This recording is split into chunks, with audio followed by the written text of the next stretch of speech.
Hello friends, okay classes में आप सभी दोस्तों का एक बार फिर से स्वागत है।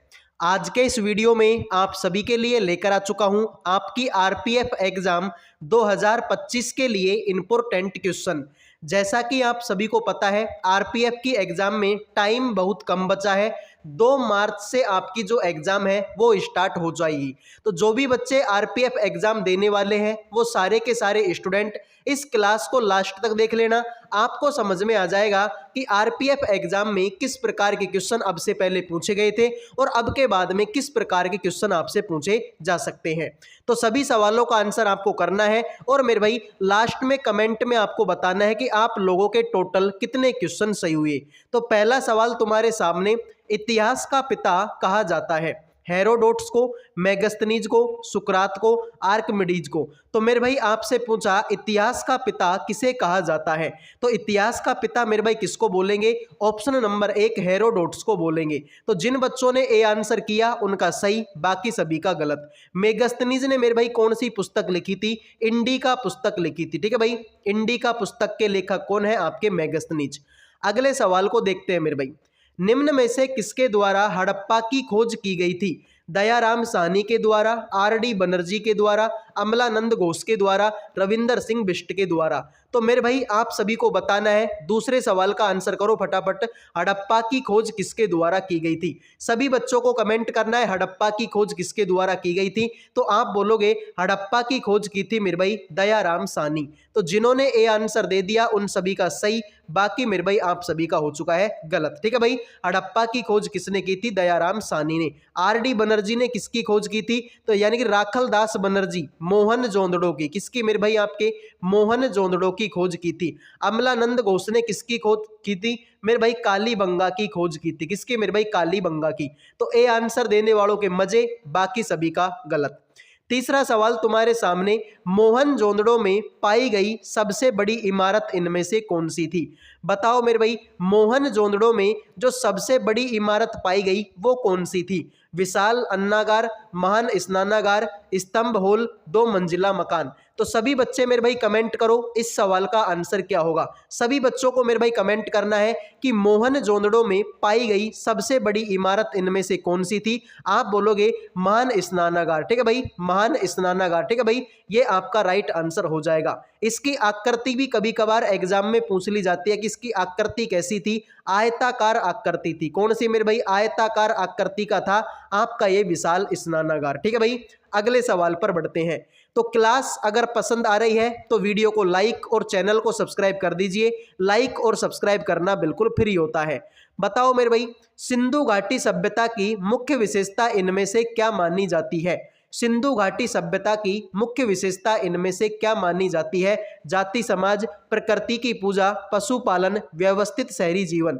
तो मेरे भाई सिंधु घाटी सभ्यता की मुख्य विशेषता इनमें से क्या मानी जाती है? आप बोलोगे ऑप्शन नंबर डी होगा, व्यवस्थित शहरी जीवन। ठीक है भाई, व्यवस्थित शहरी जीवन। ठीक है भाई, सिंधु घाटी सभ्यता में ठीक है भाई आपके नगर बसे हुए थे। इनमें मेरे भाई आपके ठीक है नालियां बनी हुई थी, विशाल स्नानागार भी बने हुए थे। ठीक है, ईंटों के भवन बने हुए थे। तो इन सब बातों से हमको पता लगा कि व्यवस्थित शहरी जीवन मेरे भाई कहां पर था? सिंधु घाटी सभ्यता में।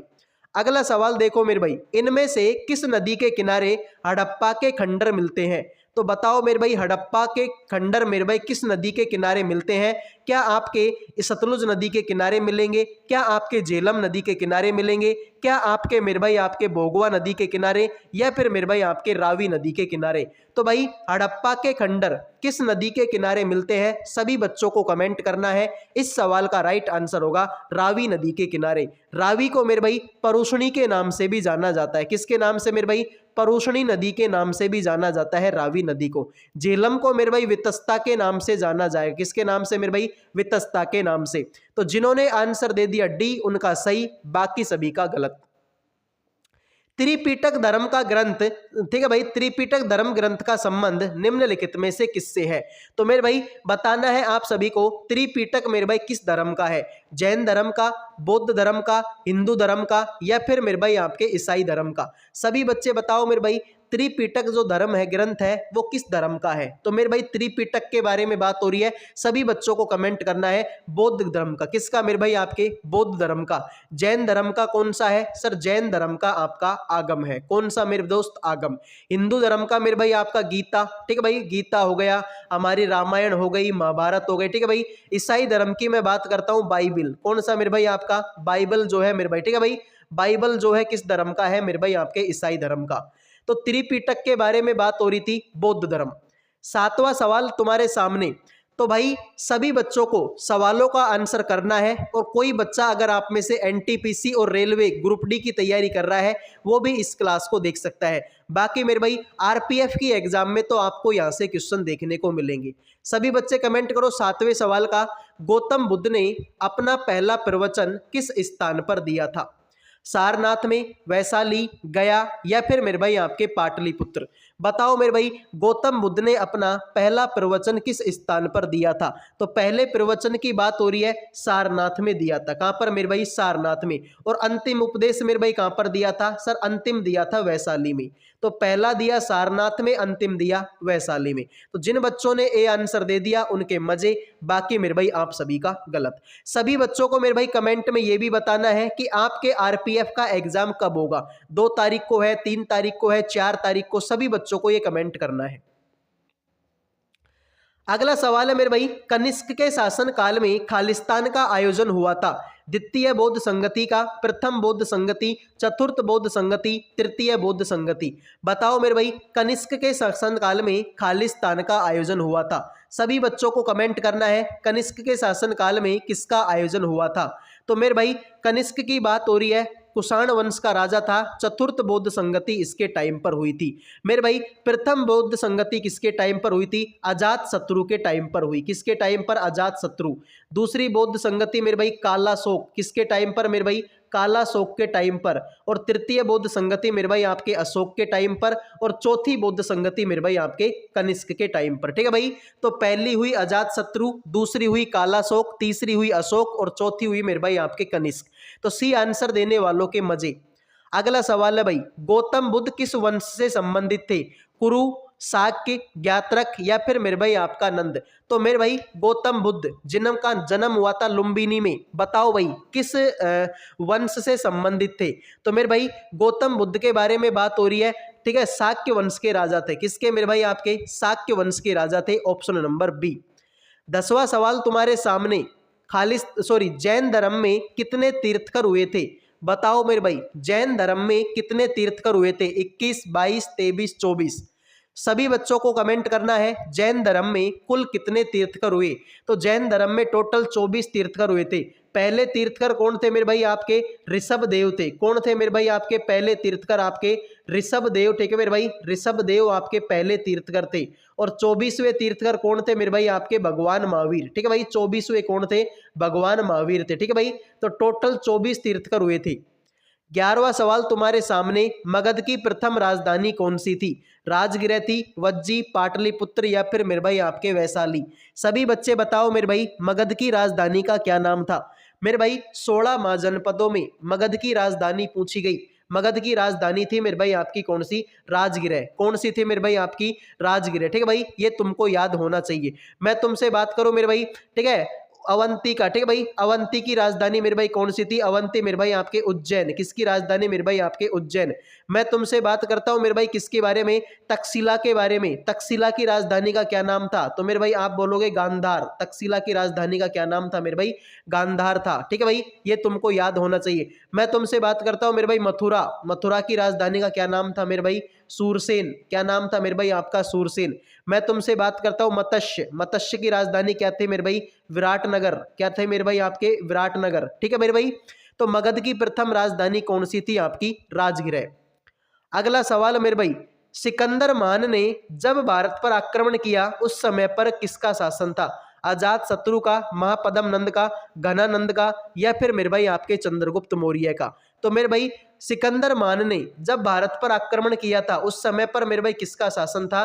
तो मेरे भाई नंद वंश के शासक किसका? घनानंद का। मेरे भाई झेलम का युद्ध एग्जाम में आएगा, किसका मेरे भाई? झेलम का युद्ध एग्जाम में आएगा, 326 ईसा पूर्व में हुआ था। ठीक है भाई, 326 ईसा पूर्व में हुआ था सिकंदर और पोरस के बीच में। किसके बीच में भाई? सिकंदर और पोरस के बीच में आपका युद्ध हुआ था। ठीक है भाई, झेलम का युद्ध 326 ईसा पूर्व। तो भाई गणानंद का शासन था, जो कि नंद वंश का अंतिम शासक था। 13वां सवाल है भाई, अर्थशास्त्र की रचना किसके द्वारा की गई थी? चंद्रगुप्त मौर्य, चाणक्य, अशोक, बिंदुसार। तो बताओ मेरे भाई, अर्थशास्त्र की रचना किसके द्वारा की गई थी? तो मेरे भाई अर्थशास्त्र लिखा गया था चाणक्य के द्वारा। जिन बच्चों ने बी आंसर दे दिया उन सभी के मजे, बाकी सभी का मेरे भाई गलत। ठीक है भाई, तो सभी बच्चों को मेरे भाई नोट करना है, और जब ये क्लास खत्म हो जाए तो आपको बताना है कि टोटल क्वेश्चनों में से आपका, ठीक है भाई, आज कितने क्वेश्चन आप लोगों के सही हुए। ठीक है भाई, आ जाओ। निम्न में से किस वर्ष में कलिंग का युद्ध हुआ था? सभी बच्चों को बताना है भाई, कलिंग का युद्ध कब हुआ? 264, 263, 262, 261। ठीक है मेरे भाई, तो कलिंग के युद्ध के बाद में मेरे भाई सम्राट अशोक ने बौद्ध धर्म को ग्रहण कर लिया था। कब हुआ था? 261 ईसा पूर्व। ठीक है भाई, 261 ईसा पूर्व में हुआ था। अशोक द्वारा स्थापित शिलालेखों में से किस शिलालेख में कलिंग युद्ध का वर्णन मिलता है? तो बताओ भाई, सम्राट अशोक ने जो आपके शिलालेख लिखवाए उनमें से किस शिलालेख में कलिंग युद्ध का वर्णन मिलता है? तो आप बोलोगे 13वें शिलालेख में। कौन से शिलालेख में मेरे भाई? 13वें शिलालेख में कलिंग युद्ध का वर्णन मिलता है। सम्राट अशोक के जो शिलालेख थे वो मेरे भाई आपके पाली भाषा में लिखे गई। कौन सी भाषा में? प्राकृत भाषा में लिखे गई। कौन सी भाषा में मेरे भाई? प्राकृत भाषा में इनको लिखा गया था। ठीक है भाई, और अगर मैं तुमसे पूछूं मेरे भाई लिपि कौन सी थी, तो लिपि थी मेरे भाई आपकी कौन सी? ब्राह्मी। ठीक है भाई, तो सम्राट अशोक ने जो शिलालेख लिखवाए उनको प्राकृत भाषा में लिखवाया था और ब्राह्मी लिपि में इनको लिखवाया था। ये बात तुमको याद होनी चाहिए, एग्जाम में आ सकती है। अगला सवाल मेरे भाई, भारतीयों के महान सिल्क मार्ग किसके द्वारा आरंभ किया गया था? भारतीयों का जो सिल्क मार्ग था उसका आरंभ किसके द्वारा किया गया? अशोक, अकबर, हर्षवर्धन, या फिर मेरे भाई आपके कनिष्क। तो बताओ मेरे भाई, इस सवाल का राइट आंसर क्या होगा? सिल्क मार्ग को शुरुआत किसके द्वारा की गई थी? आप बोलोगे मेरे भाई कनिष्क के द्वारा की गई थी। कनिष्क ने मेरे भाई आपके 78 ईसा पूर्व में शक संवत की शुरुआत की थी। किसकी मेरे भाई? शक संवत की शुरुआत की थी कनिष्क ने। तो सभी बच्चे मेरे भाई क्लास को लाइक और चैनल को सब्सक्राइब कर दो। लाइक और सब्सक्राइब करना बिल्कुल फ्री होता है। भारत में सर्वप्रथम स्वर्ण मुद्राएं किसके शासन काल में चलाई गई थी? बताओ मेरे भाई, सबसे पहले सोने की मुद्रा किसके टाइम पर चलाई गई थी? सभी बच्चे कमेंट करो मेरे भाई। तुम्हारे सामने ऑप्शन है मेरे भाई, ठीक है, कुषाण, मौर्य, गुप्त, या फिर मेरे भाई आपके भारतीय यूनानी। तो सर्वप्रथम स्वर्ण मुद्राएं किसके टाइम पर चलाई गई थी? भारतीय यूनानियों के टाइम पर। अगला सवाल मेरे भाई, संगम युग के इतिहास का संबंध किस स्थान से है? संगम युग के इतिहास का संबंध किस स्थान से है? तमिलनाडु, पाटलिपुत्र, बनारस, या फिर मेरे भाई सांची। तो बताओ मेरे भाई, संगम युग की बात हो रही है, संगम युग की बात होगी तो मेरे भाई तमिलनाडु नाम आएगा। ठीक है भाई, किसका मेरे भाई? तमिलनाडु का। मैं तुमसे बात करूं तमिल भाषा का सबसे बड़ा ग्रंथ, ठीक है भाई, तमिल भाषा का सबसे बड़ा ग्रंथ कौन सा है? तमिल भाषा का सबसे बड़ा ग्रंथ कौन सा है?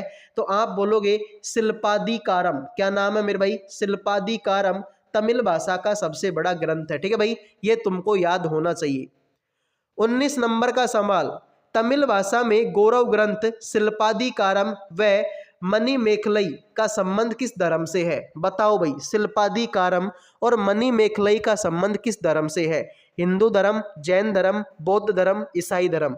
तो राइट आंसर होगा मेरे भाई आपका हिंदू धर्म। ठीक है भाई, हिंदू धर्म आंसर हो जाएगा। गुप्त वंश के किस शासक को भारत का नेपोलियन कहते हैं? तो भारत का नेपोलियन किसको बोला जाता है? सभी बच्चे कमेंट करो भाई, भारत का नेपोलियन। तो सर समुद्रगुप्त को भारत का नेपोलियन बोला जाएगा। इन्होंने मेरे भाई आपके प्रयाग प्रशस्ति लिखवाई थी। कौन सी मेरे भाई? प्रयाग प्रशस्ति के लेखक, ठीक भाई, लिखवाई किसने थी? समुद्रगुप्त ने।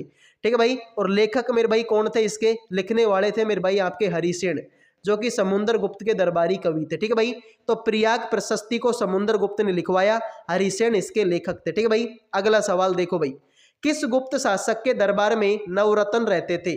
तो मेरे भाई नवरत्न किसके दरबार में रहते थे? चंद्रगुप्त के फर्स्ट के दरबार में, चंद्रगुप्त सेकंड के दरबार में, समुद्रगुप्त, या फिर मेरे भाई आपका कुमारगुप्त।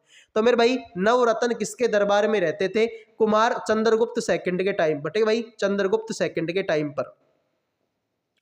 आज का लास्ट सवाल है, निम्नलिखित में से किस गुप्त शासक का अन्य नाम विक्रमादित्य था? तो बताओ मेरे भाई, विक्रमादित्य के नाम से किसको जाना जाता है? सभी बच्चे कमेंट करो भाई, विक्रमादित्य के नाम से किसको जाना जाता था? चंद्रगुप्त सेकंड को जाना जाता था। तो ये थे मेरे भाई आज के टोटल 22 क्वेश्चन।